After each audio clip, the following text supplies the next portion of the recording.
అది అన్న. ఫస్ట్ మీరు సబ్స్క్రైబ్ చేయండి, లైక్ చేయండి అండ్ షేర్ చేయండి ఫ్రెండ్స్. మా ఫ్రెండ్కి అయితే అడిగేసా టేస్టీ పరోటా ఎక్కడ ఉంటుంది అని చెప్పి, తనైతే లొకేషన్ చెప్పేసి బాగుంటుంది అక్కడ అని చెప్పి, అవునా అని చెప్పా.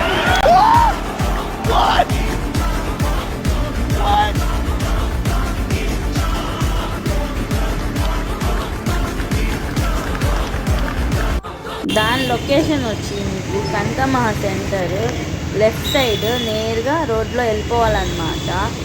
సరే అని చెప్పి నేనైతే ఎదుక్కుంటూ వెళ్ళిపోతున్నా.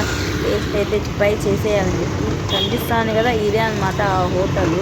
సరే అని చెప్పి తగ్గేదిలని చెప్పి లోపలికైతే వెళ్ళిపోతా ఉన్నాను నేను.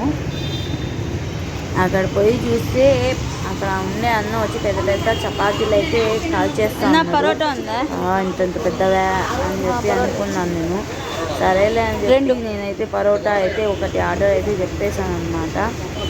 ఆర్డర్ చెప్పేసినాక ఇక్కడ బిల్ పేమెంట్ చేసేసి స్లిప్ అయితే తీసుకుని ఆర్డర్ తీసుకునేయాలి. ఇక్కడే తినేదానికి ఇక్కడ ఫెసిలిటీస్ అయితే బాగున్నాయి, వాటర్ అవంతా ఉన్నాయన్నమాట. ఓకే అని చెప్పి చెప్పేశాను ఆర్డరు.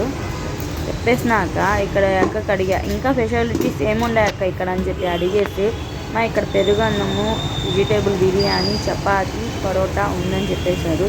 సరే అక్క అని చెప్పేసాను. కాస్ట్ అయితే ఎలా ఉంటుంది అక్క అని చెప్పి నేనైతే అడిగేశాను అనమాట. కాస్ట్ అడిగితే చపాతీ వచ్చి 35, పరోటా కానీ 35 అని చెప్పేశారు. మళ్ళీ వచ్చి పెరుగు అన్నం వచ్చి 45, వెజిటేబుల్ బిర్యానీ వచ్చి 50 అని చెప్పేశారు. ఇక్కడ ఏంది ఇది మెనూ అని చెప్పి అడిగితే, ఇది మార్నింగ్ అండ్ నైట్ ఉండే కాస్ట్ అమ్మా అని చెప్పారు టిఫిన్ది. సరే అని చెప్పి నేను ఒకటి పరోటా అయితే తీసుకునేసాను. చలో అని చెప్పి మళ్ళీ అయితే వచ్చేసాను అనమాట. దీని ఎగ్జాక్ట్ లొకేషన్ ఎక్కడంటే మీకు నర్తకి సెంటర్, వాళ్ళు వచ్చి కనకమహా సెంటర్ మిడిల్లో ఉందన్నమాట, సందులో. మీరు కానీ విజిట్ చేసేయండి ఒకసారి. నన్ను సబ్స్క్రైబ్ చేయండి, లైక్ చేయండి అండ్ షేర్ చేయండి. Thank you friends, bye.